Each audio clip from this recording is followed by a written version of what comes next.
Trump کی ایران کو دھمکی، اگر معاہدہ نہ ہوا تو کچھ بہت سخت ہوگا۔ ناظرین، آپ دیکھ رہے ہیں نیوز 18 کا ڈیجیٹل پلیٹ فارم، میں ہوں آپ کے ساتھ مدثر میر۔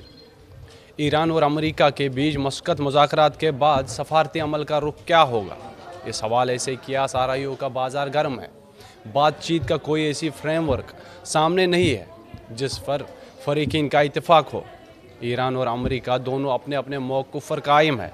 اس بیچ اسرائیل کے وزیر اعظم بنیامین نیتن یاہو امریکہ کے دورے پر ہے۔ صدر ڈونلڈ ٹرمپ سے ان کی ملاقات پر سب کی نگاہ ہے۔ اس ملاقات سے قبل امریکی صدر ڈونلڈ ٹرمپ نے ایران کو دھمکی دی ہے۔ انہوں نے کہا کہ اگر ایران سے کوئی معاہدہ نہیں ہوا تو ہمیں کچھ سخت کرنا ہوگا۔ انہوں نے امید ظاہر کی کہ ایران معاہدہ کرنا چاہتا ہے اور اگر وہ ایسا نہیں کرتا تو یہ بڑی حماقت ہوگی۔ اس دوران انہوں نے ایران کی ایٹمی تنصیبات پر کیے گئے حملوں کا حوالہ دیا۔ ٹرمپ نے مزید کہا کہ گزشتہ سال حملے میں ہم نے ان کی ایٹمی طاقت پر ضرب لگا کر اسے تباہ کر دیا۔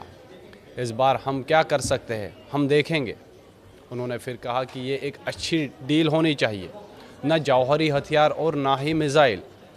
رپورٹ کے مطابق ٹرمپ ایک اور ایئر کرافٹ کیریئر مشرقی وسطی بھیجنے پر غور کر رہا ہے۔ اسرائیلی وزیر اعظم نیتن یاہو کے امریکی دورے کے دوران ایران اور غزہ پر بات چیت متوقع ہے۔ میڈیا رپورٹس کے مطابق نیتن یاہو ایران کی بیلسٹک میزائل کی رینج محدود کرنے اور ایران کی حماس اور حزب اللہ کی حمایت کو مذاکرات میں شامل کرنے پر زور ڈال سکتے ہیں۔ نیتن یاہو ٹرمپ کو شیشے میں اتارنے میں کتنا کامیاب ہوں گے، یہ دورے کے بعد بیانات اور خطے میں امریکی سرگرمی سے واضح ہوگا۔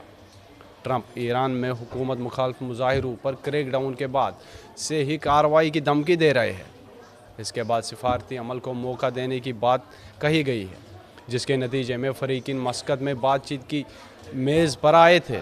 امریکہ کے ساتھ مذاکرات کے حوالے سے ایران کا موقف صاف ہے۔